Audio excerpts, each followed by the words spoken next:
Hello and welcome to my fourth track guide for F099. Today we'll be taking a look at Deathwind 1. Deathwind 1 is certainly a course. It is the simplest course in the game, and even though it is so simple, it can be very hard to win on it. Now I'm not going to act like Deathwind 1 is a secretly super complex course. It is the easiest course in the game in terms of layout, but because of that easiness, it is really hard to win on it. But there are still some course tips and strategies you could use to improve your placings on it. As always, these guides are meant for newer players or players looking to increase their skill level at the game. There may be things I talk about in this guide that you already know, in which case, that is awesome. And before we get started, please leave a like on the video and subscribe to my channel if you haven't. Your support is amazing and it really encourages me to keep making these guides. Without further ado, let's get into the track. The track is all about gaining speed and maintaining your speed throughout the entire race in order to place well. With that in mind, it is essential to do very well in the pre-track area. With Deathwind 1, you want to hit as many of the jump pads as possible. This will get you to your top speed much faster than just driving normally. If you end up missing even a single jump pad, excluding the one at the end, that could really honestly tank your entire race. That's not to say it is impossible to catch up on Deathwind 1, it's just that Deathwind 1 is the easiest track to front run if you end up in a top spot at the beginning of the race. So you definitely want to get as high placement as possible entering lap 1. As soon as you cross the starting line and get access to your boost, it can be a good idea to start boosting immediately. On Deathwind 1, you have to know exactly where you should boost and where you should conserve your energy.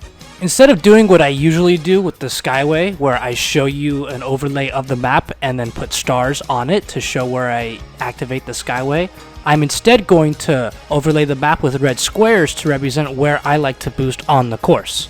Essentially, I like to boost on the first straightaway as well as the two turns, and I don't like boosting on the second straightaway that has all the boost pads. It is much better for your speed and your machine energy to just hit those boost pads when they pop up.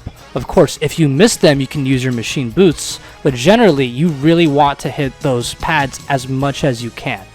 I know it can get pretty congested, and the wind can be blowing you around. So if I'm misaligned and I gotta hit a boost pad, what I like to do is go as straight as possible and use the shoulder buttons to lean myself into the boost pad. As long as you make contact with it, you will get the speed boost.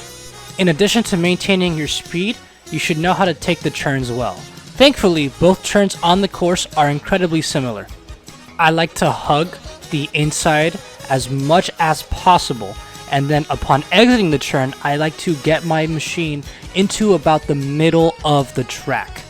Now, if you are boosting on either of the turns, it can be a pretty good strategy to actually run into the barrier and use it to take an even sharper line.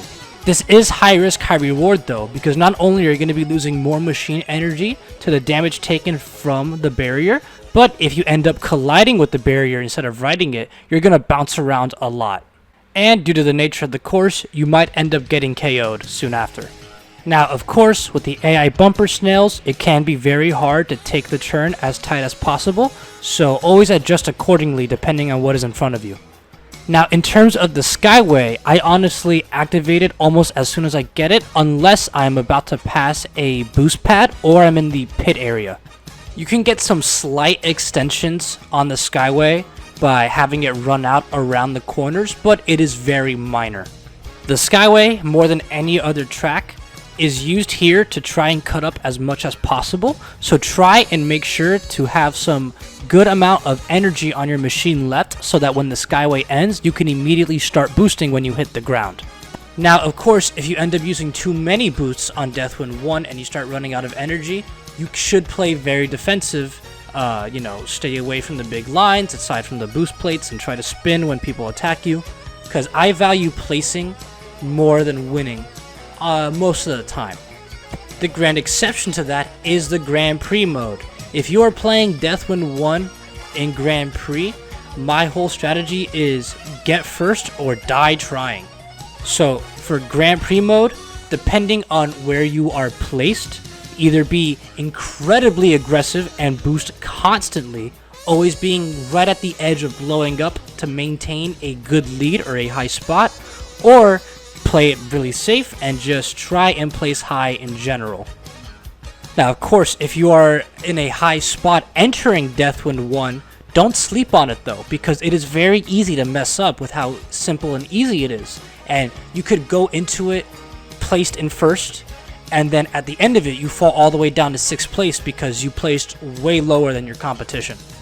So always keep an eye out for where you are, and always try to be aggressive and place as high as possible and try to get out to the front as much as possible. And that's honestly it. Deathwind 1 is a simple and easy course, but just because it is easy in design does not mean it is easy to win on. Deathwind 1 may be one of the hardest courses in the game to actually place first in overall.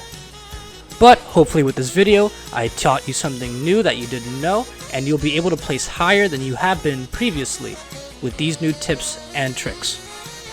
Thank you for watching this video. Leave a like on it if you liked it, and subscribe to my channel if you haven't. Thank you. I'll see you later.